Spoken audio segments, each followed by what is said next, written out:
Olá, sejam todos bem-vindos e bem-vindas ao Enlighted, uma das principais conferências mundiais de educação e inovação que é promovida pela Fundação Telefônica e que está em sua 4ª edição. Serão 3 dias de evento e traremos temas relevantes e atuais para um mundo em transformação. Falaremos sobre sistemas educacionais, habilidades para novas necessidades sociais e também sobre o mundo digital para se reconectar com as juventudes. Eu tenho a honra de começar a 1ª edição do Enlighted no Brasil. Eu quero dizer que para mim é uma honra, como atriz brasileira e como uma mulher amazônica, poder estar falando de educação aqui para todos vocês. Para isso eu vou começar falando sobre a minha experiência pessoal. Eu começo a minha carreira de atriz aos 15 anos de idade e daí em diante tenho uma carreira no cinema, no teatro e na televisão. O meu contato com a educação se deu muito cedo, porque eu percebi desde cedo que a educação era a minha plataforma para a liberdade.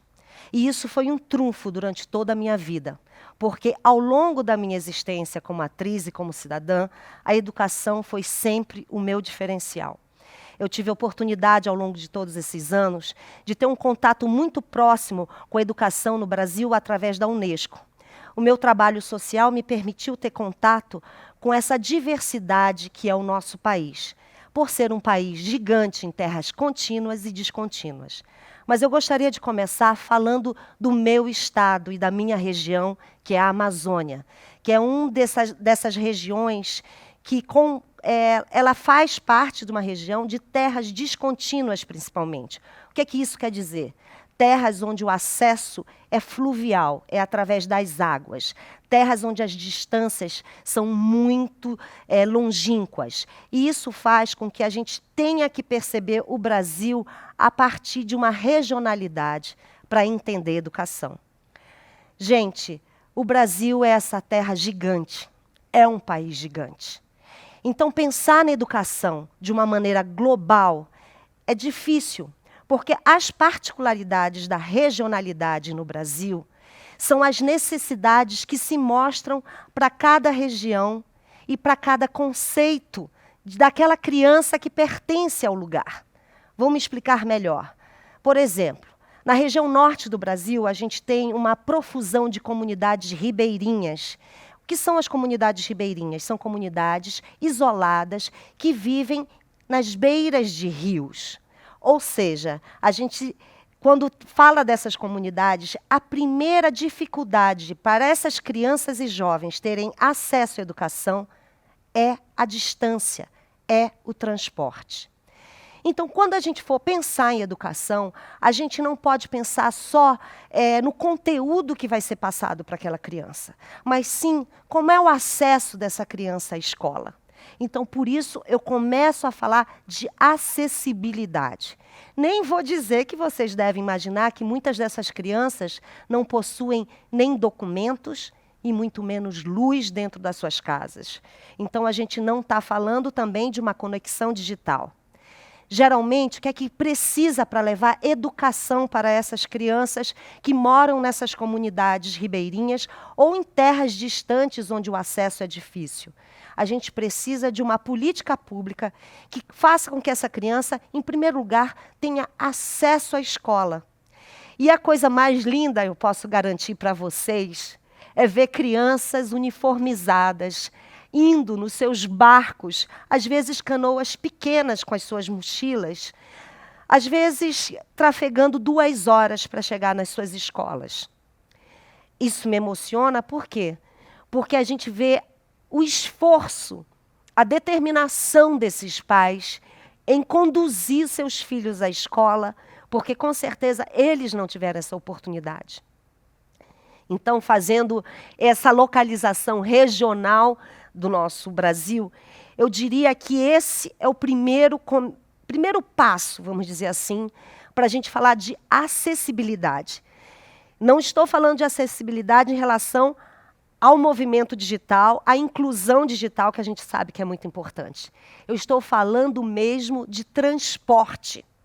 Então, começando por aí, a gente tem que entender que é preciso facilitar a ida dessas crianças à escola.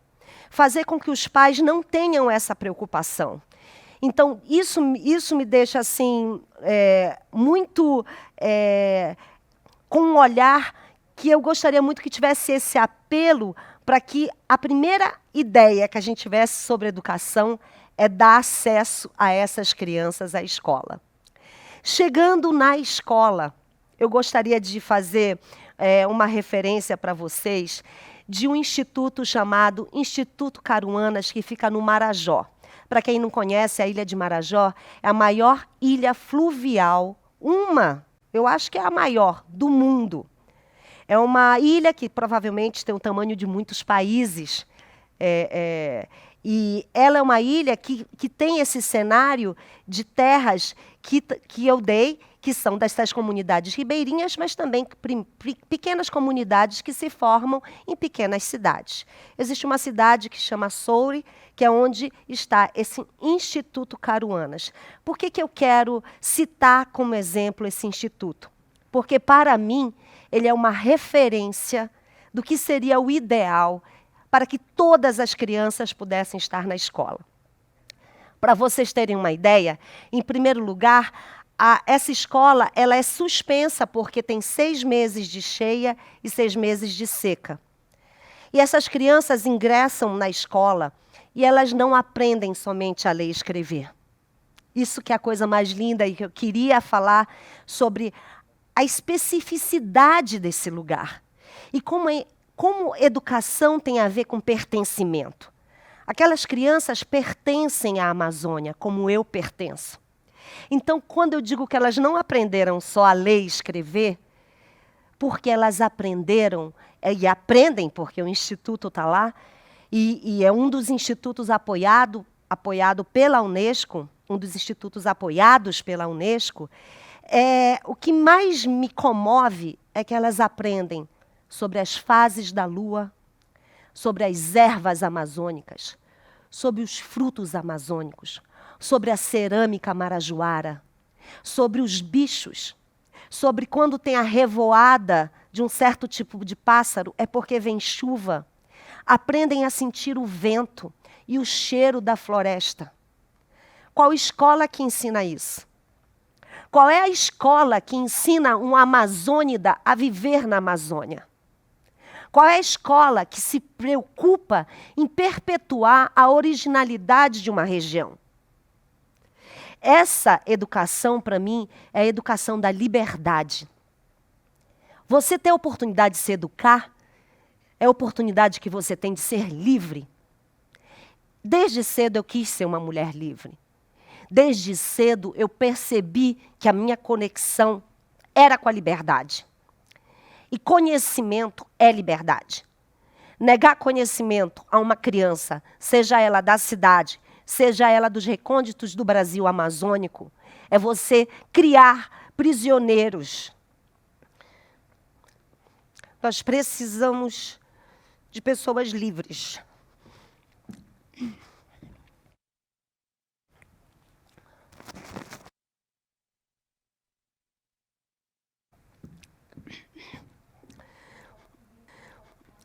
Nesse contexto, nós não queremos prisioneiros. Nós queremos seres livres.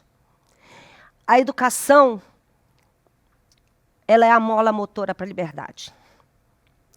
O conhecimento, seja ele dos livros, seja eles dos sábios da sua cidade, eles te farão pessoas livres.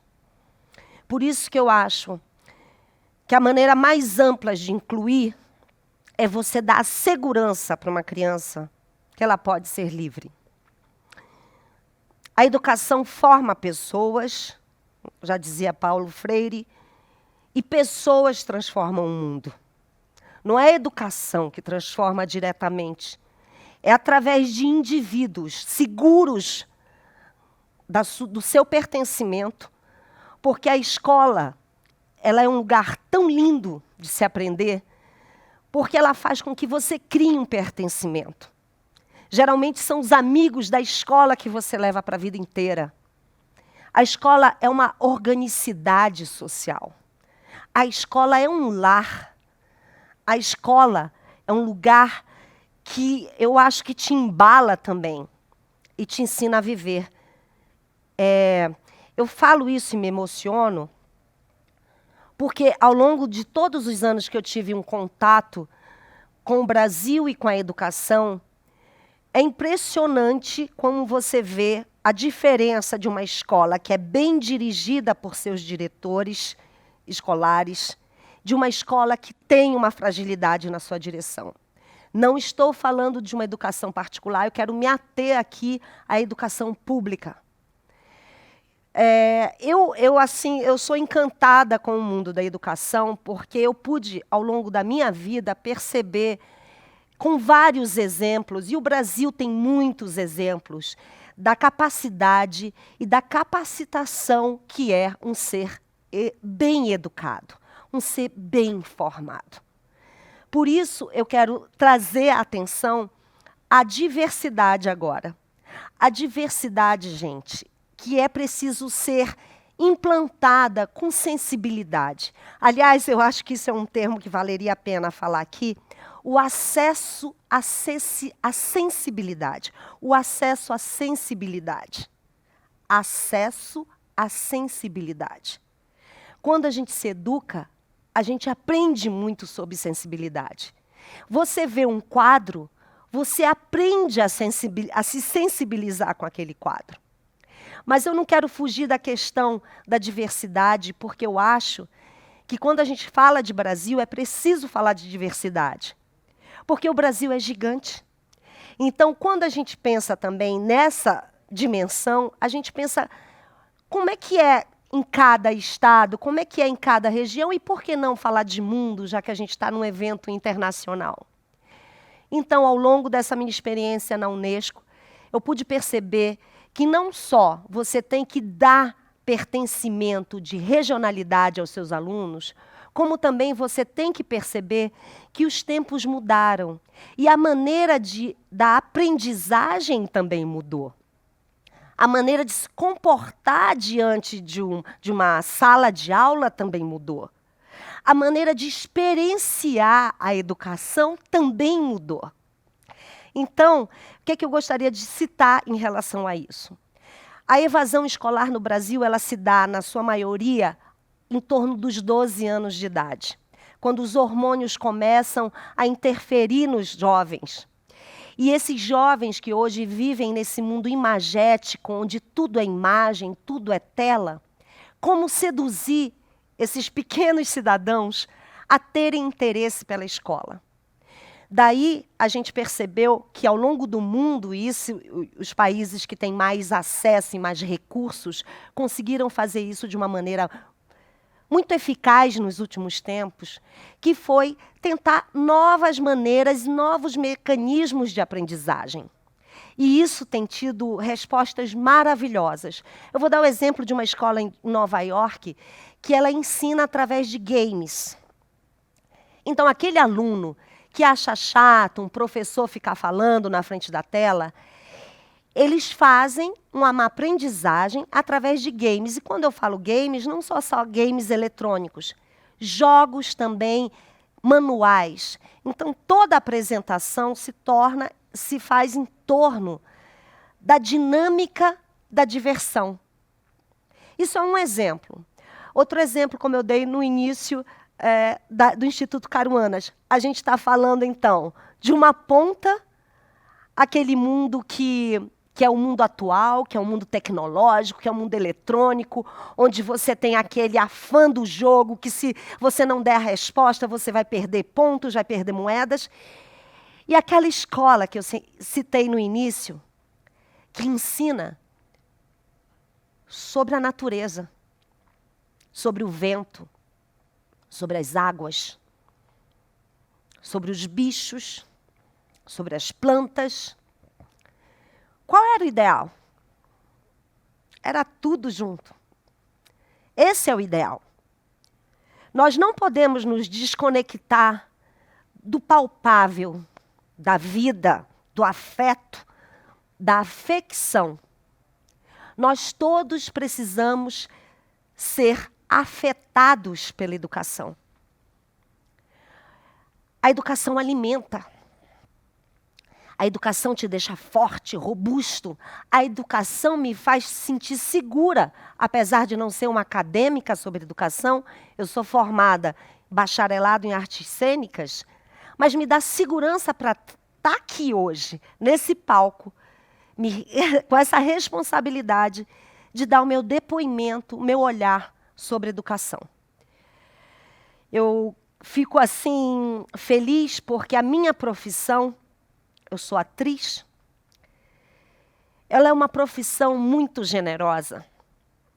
Ela é uma profissão muito dinâmica. É como se, e eu vou me ater a esse momento, a esse olhar. Se a educação liberta, a arte salva. Não existe educação sem arte. Não existe memória antropológica do ser humano sem arte. Então, eu termino querendo falar um pouco para vocês sobre a importância da arte na educação.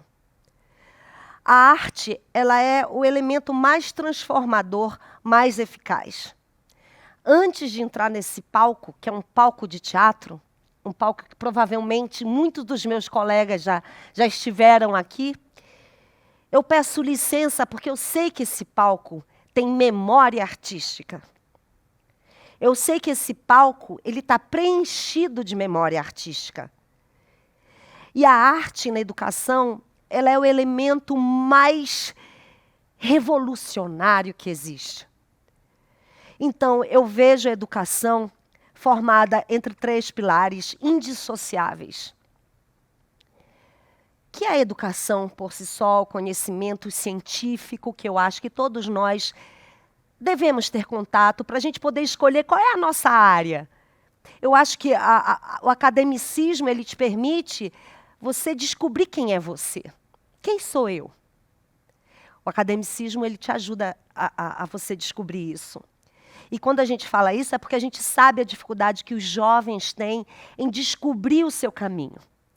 Então, um professor de matemática, um professor de ciências que você goste da aula dele, ele vai te influenciar na sua decisão.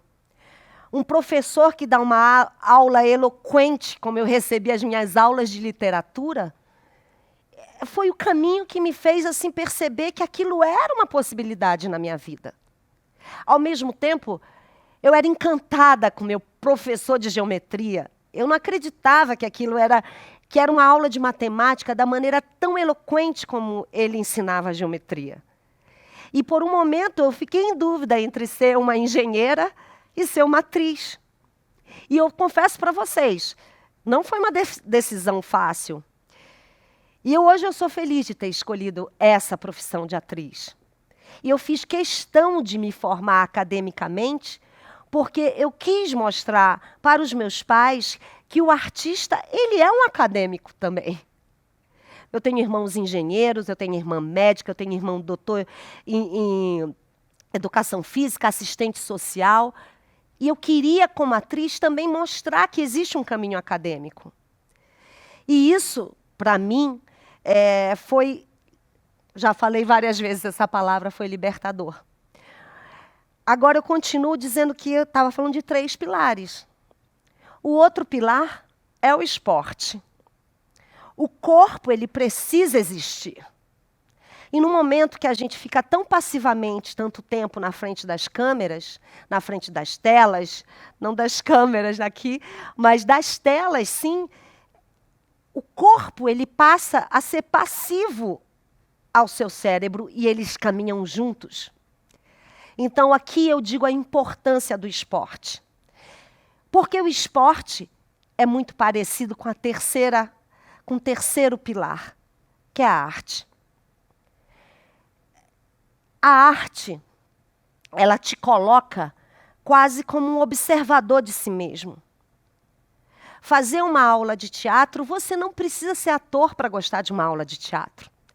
Se você não quer ir para o palco, você assiste a aula.